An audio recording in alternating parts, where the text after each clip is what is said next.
Hello everyone. Thank you so much for giving me the opportunity to talk to you today about two things that I feel really passionate about, and that's imagination and science fiction. I have an assertion to make as we start our talk that in modern Western society it is imaginative thinking driven by our curiosity and our creativity that is the catalyst for societal development. It's those questions that drive us to take us to new places or discover new things.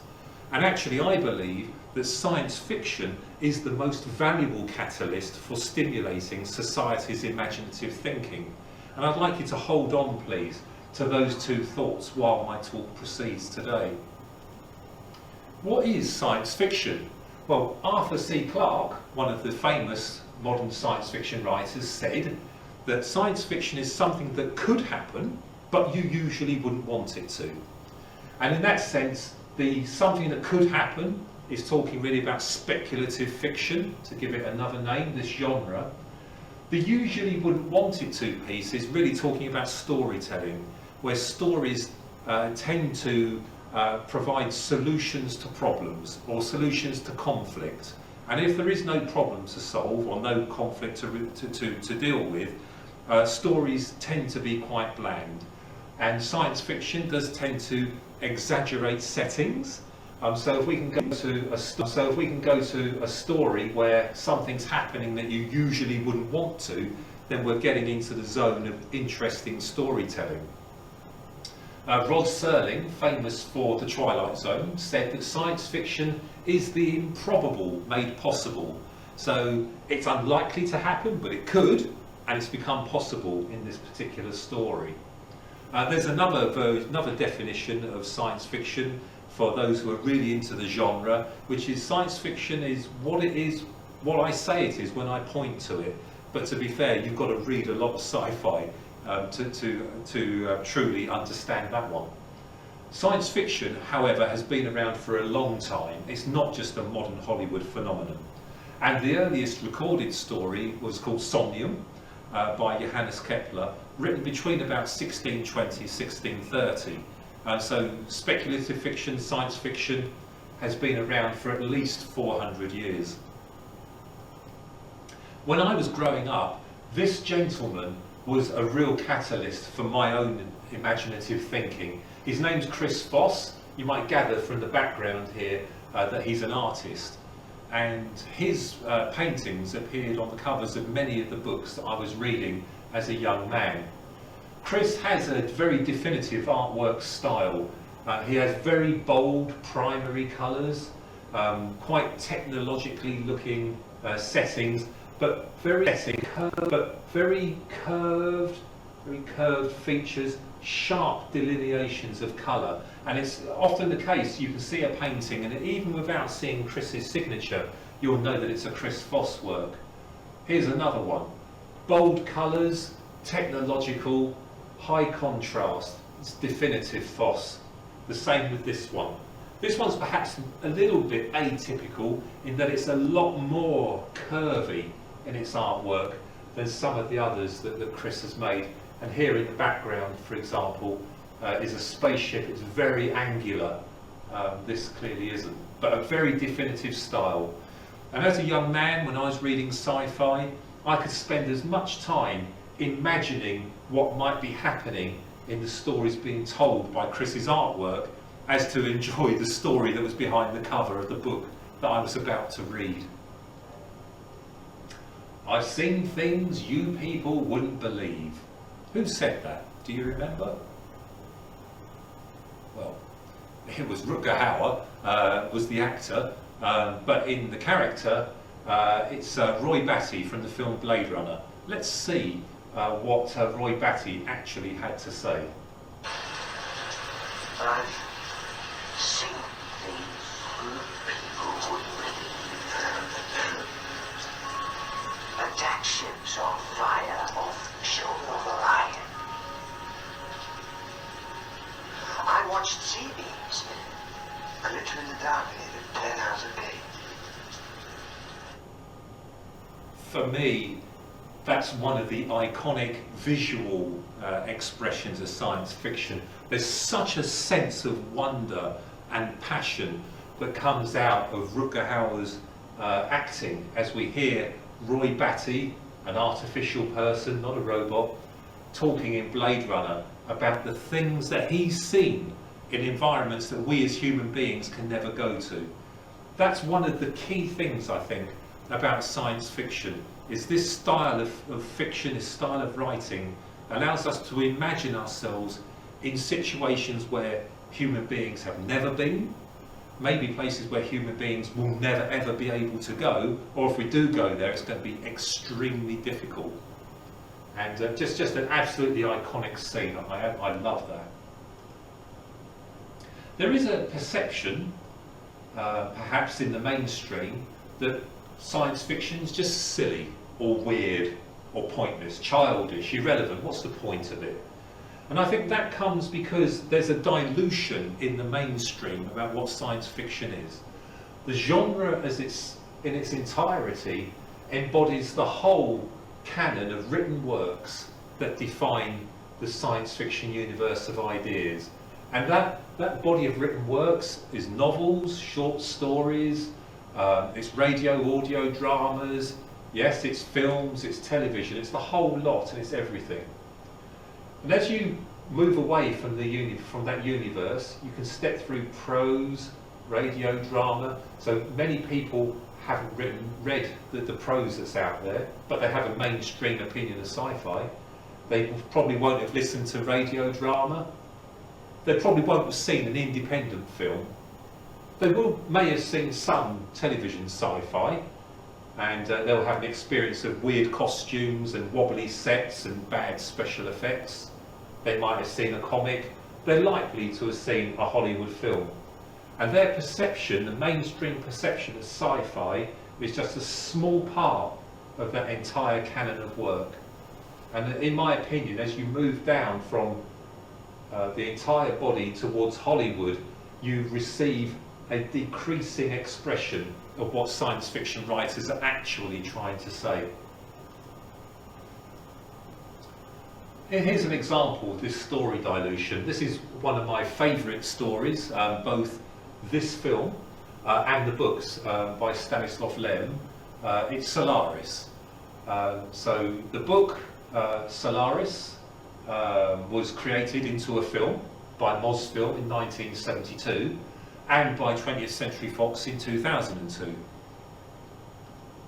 In the Mosfilm story, here we have the character Chris, and he's looking at a construction, a reproduction of his wife.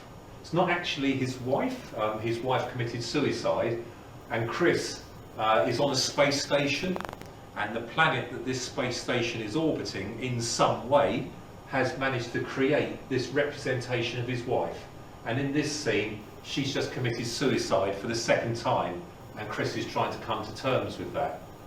Very emotional acting at this time. This contrasts completely with the 20th Century Fox version now of Solaris. Visually, the Hollywood expression of the space station is a lot more engaging, and it's what a modern audience expects to see.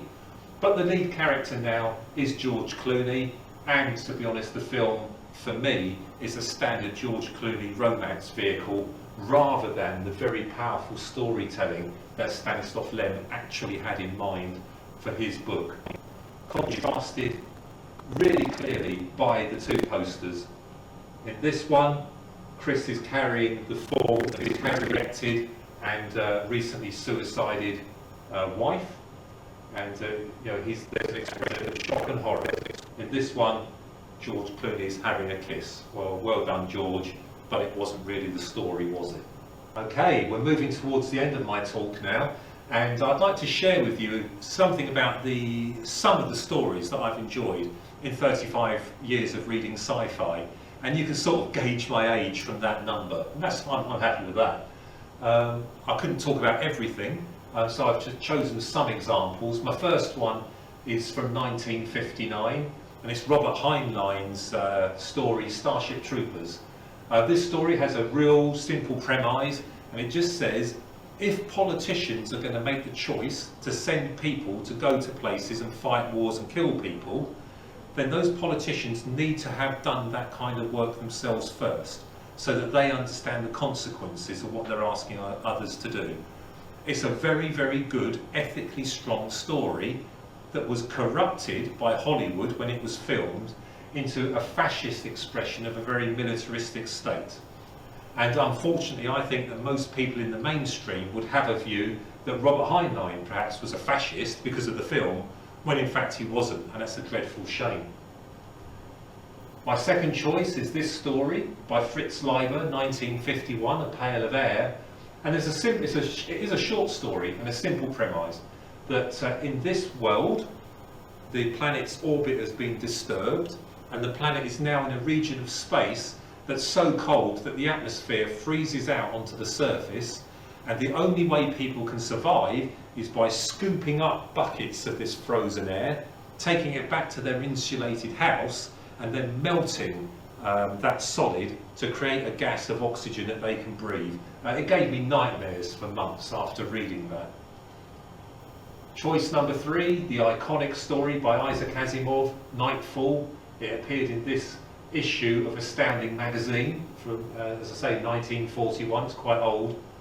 And in this story, we're in not Earth, we're in another solar system, but it's a multi-star system. And on this make-believe world, almost all of the time, it's never dark. Except for once in thousands of years, when all the stars line up and become eclipsed, and the world is thrown into darkness. And Asimov asks the question, how would society respond to that? What would people do? And it's a sci-fi story, and you've already guessed that bad things happen. It's a really good story. I suspect that Asimov had a love-hate relationship with it because it was quite early in his career. It made him famous, it earned him money, but to an extent he never really wrote a story that was stronger than this one, in my opinion. Choice number 4 from Arthur C. Clarke, we mentioned him earlier. I could have gone for 2001 Space Odyssey that everyone would recognise from the film, but actually I think this is a stronger story, and it's much more quintessentially Arthur C. Clarke. The story is called Rendezvous with Rama, and in this story Rama is a spaceship, a mysterious artifact that comes into the solar system. It doesn't communicate with us, it doesn't do anything. People go to Rama, they get inside, they find buildings but no occupants. They can't discover where Rama came from, what it's doing, why it's here, or where it's going. And in the end, as Rama goes to leave the solar system, those explorers have to leave Rama, or they'd have been carried off with it. It's so quintessentially a mysterious object story from Arthur C. Clarke, and really good, from 1973. Choice number 5, back in 1938 now, Don A. Stewart, who's actually W.J. Campbell Jr. The story is Who Goes There, but more famously known through Hollywood in 3 films, as it happens, in the title The Thing, and that's in 3 iterations: The Thing from Another World, John Carpenter's The Thing, and a 2011 remake called The Thing. A very iconic story that asks the question what it is to be human. My next choice, 1965, we're in the psychedelic drug era now with Frank Herbert's story June. This is set on a planet called Arrakis, nicknamed June, and on this planet these huge sandworms burrow through the desert and they create a spice called melange, and some transformed people are able to use this spice to navigate the universe by distorting dimensions. Everything's here from 1960 storytelling. The story is more complex than that, with a whole subplot of religion and politics, and it's well worth a read. My final novel choice from 1992 is Kim Stanley Robinson's epic story Red Mars. I've chosen this one partly because I'm fascinated by the idea of colonising Mars, but also because in this story Kim Stanley Robinson develops an entire working society. He documents everything about the relationships between the colonists, everything about their religion, their politics, who's going to be attracted to whom, a whole back plot of similar things about Earth and Earth's relationship to this colony. And this is actually a trilogy of stories, and we follow this small group of people over the 3 books whilst they learn how to terraform Mars and eventually for their descendants to live on the surface of Mars. A fantastic read. If I was to choose 2 films that I think absolute must-see sci-fi films, number 1, Alien, 1979. You could argue it's Ridley Scott's horror film, or Ridley Scott's sci-fi film, or it's a sci-fi horror film, however you want to categorise it. But what really attracts me here is its sense of gritty realism, because all of the technology is believable, the places look lived in, the characters are world-weary, and it's masterful storytelling, absolutely fascinating. In a different way, the 1982 Blade Runner is equally engaging. At one level, this society looks cleaner, because now it's a fusion, if you like, of cyberpunk Asian effects onto a modern skyscraper city. And there's advertising on the side of this building here. But if you go down below this colourful advertising to street level, again it's about gritty, grungy people living normal lives that we all do. Fantastic storytelling. If you only ever read or listen to one science fiction story, it should be this one, in my opinion, A Canticle for Leibowitz by Walter Miller Jr. from 1959. It's a post-apocalyptic tale that follows a group of monks who have survived just after the end of a nuclear war, and they've tasked themselves with preserving what little remains of the knowledge and all the accumulated knowledge of the preceding society. And they do that, and eventually humanity pulls itself back out of the rubble to the point where humanity is ready to learn again the knowledge that these monks have preserved. And Walter Miller Jr. is going to ask the question, what does society do when it has all that power again over the world? It's a sci-fi story. It doesn't end well, but it's very profound, and I do believe that every politician should have to read this story. If you can't read it, you don't have the time to read it, it's also available as an audio recording from 1981 on archive.org.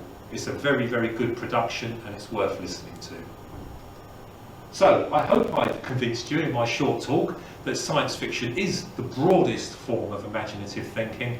I've really enjoyed sharing my tales with you today, and thank you so much.